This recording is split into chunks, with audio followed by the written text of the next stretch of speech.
Today in the first reading we have Hoy en la primera lectura tenemos el contraste de San Pablo en la primera carta a los Corintios del espíritu del mundo y el espíritu de Dios. and he says very clearly Y nos dice muy claramente, como cristianos, no hemos recibido el espíritu del mundo, hemos recibido el espíritu de Dios, que describe las realidades espirituales y somos juzgados por el espíritu de Dios. Tenemos la mente de Cristo, tenemos un nuevo conocimiento, una nueva forma de ver las cosas, una nueva capacidad de juzgar y discernir las cosas, no mediante algo que proviene de nosotros, sino algo externo. Así pues, a menudo en el cristianismo hoy es como si estuviésemos tratando de usar a Dios para que encaje en nuestras vidas y no aprovechamos esta renovación que Él quiere darnos. Podemos decir en cierto sentido que este es el propósito de la misión de Cristo. Ayer la lectura, si no hubiésemos celebrado el Día del Trabajo, hubiéramos leído la primera parte del Evangelio según San Lucas.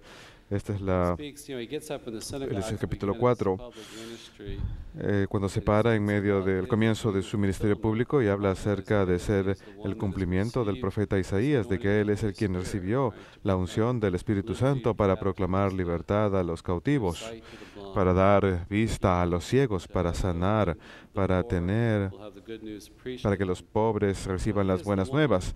Así que Él es el ungido, el santo de Dios, es plenamente Dios y por supuesto Él concede el Espíritu Santo y podemos decir que la meta de su misión es darnos ese Espíritu Santo. Esa es nuestra salvación, nuestra santificación. Así pues, ayer la lectura, Él se levanta, pone de pie en la sinagoga y dice eso, y dice, los desafía, así como nuestros padres persiguieron a los profetas antes que nosotros. Esta es una época de cumplimiento. Ahora, reciban este mensaje. Yo soy el que ha sido profetizado que había de venir. Y lo quieren desbarrancar, pero Él se va caminando a través de la multitud.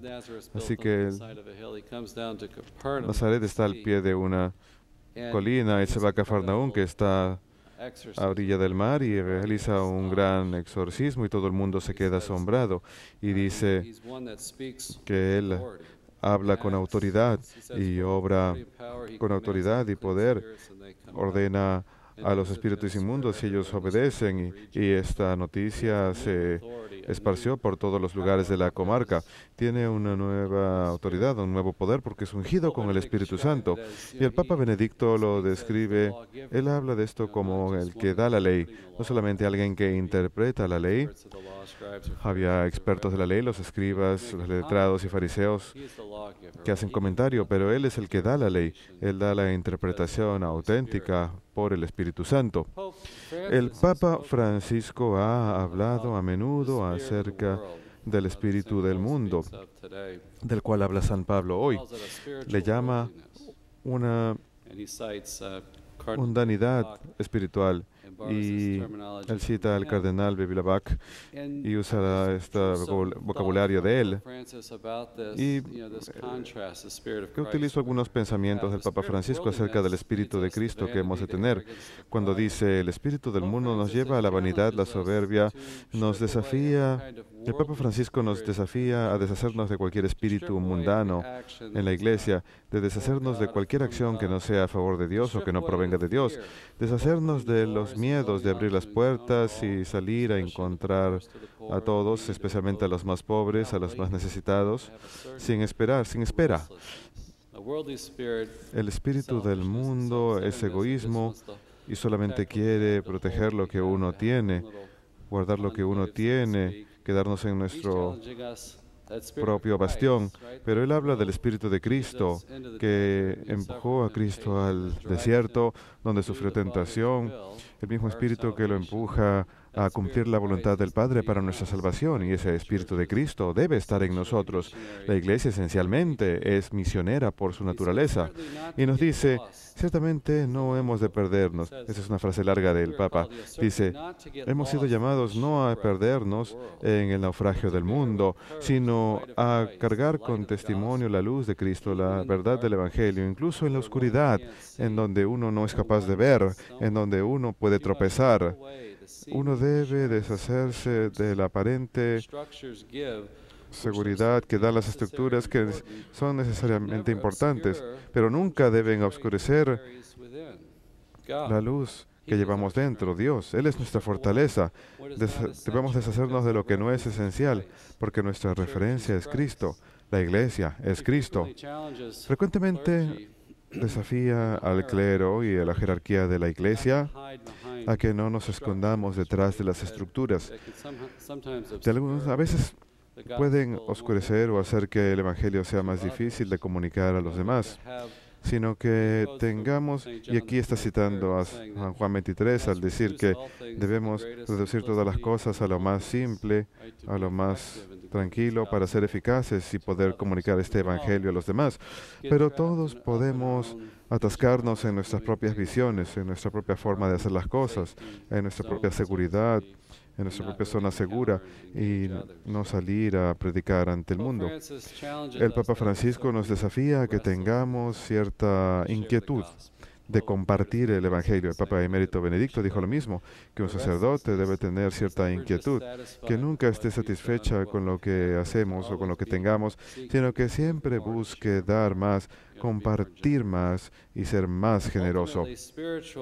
Al final, la mundanidad espiritual se trata del egoísmo, se trata de obrar para el bienestar propio, obrar solamente para la satisfacción propia en lugar de para la gloria de Dios, vivir solamente para uno.